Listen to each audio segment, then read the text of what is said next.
do dan dance di dalam intelligent and skillful. Nah, intelligent and skillful tadi kan seperti disampaikan Pak Soleh ya. Jadi gimana caranya kita berpikir cerdik, kreatif, serta memiliki kapasitas tinggi untuk mencapai hasil maksimal. Jadi kalau sebelum masuk sini saya mau cerita, mungkin saya ngambil tokoh lah Pak ya.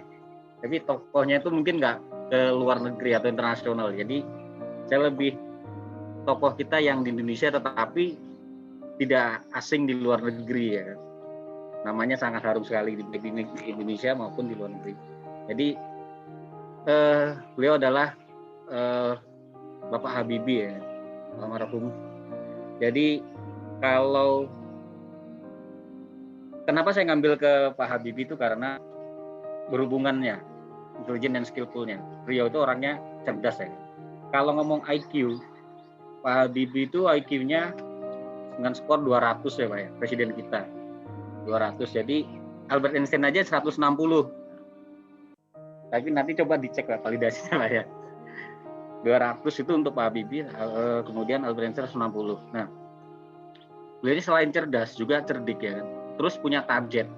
Kalau kita ingat atau pernah nonton film Ainun Habibie ya kan, gimana beliaunya itu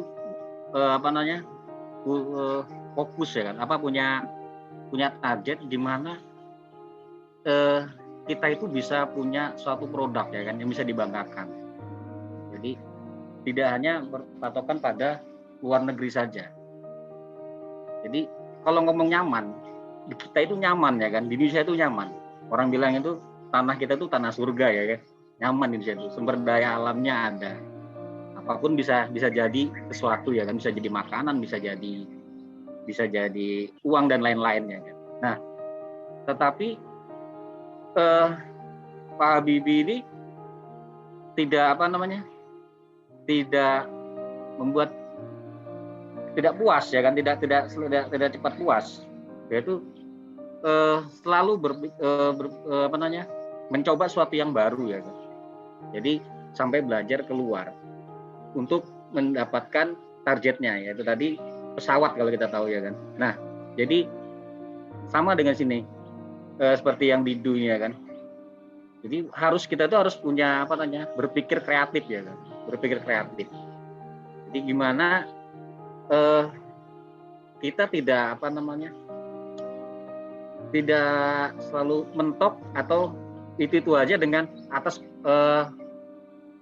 job yang ada atau atas perintah yang ada ya kan. Jadi kita harus punya tujuan ya kan, tujuan yang yang bisa membuat atau mendapatkan satu goal yang lebih baik ya kan. Jadi mungkin ada orang yang kalau kita ngomong target misalkan 1 sampai 5 gitu ya, angka 1 sampai 5. Jadi jangan kita itu merasa puas dengan saya udah bisa 3 itu udah hebat lah. Orang-orang biasanya cuma 2. Kalau Pak Habibie itu nggak seperti itu ya kan. Dia kalau bisa harus bisa sampai 5 ya kan. Jadi jangan harus selalu merasa tidak puas ya kan Mas. Jadi tidak puas atas tidak selalu cepat puas atau tidak merasa cepat puas atas apa yang kita dapatkan. Jadi selalu berpikir untuk lebih kreatif ya kan. Makanya kalau sekarang itu kita bilang ada inovasi ya kan. Nah, seperti itu. Kemudian menganalisa, mengambil keputusan, menentukan tujuan dengan data dan fakta. Jadi tidak gimana caranya kita mau mencapai suatu hasil yang maksimal ya kan. Kalau kita hanya berpatokan pada data yang minim ya kan. Atau mungkin tidak ada faktanya ya kan. Jadi data itu hanya berdasarkan katanya ya kan, katanya ya. Jadi kata si ini, kata si itu, kata bapak ini, kata bapak itu. Tapi kita harus bisa memvalidasi atas data tersebut, kemudian kita bisa mengambil keputusan atas data tersebut dan menentukan tujuannya.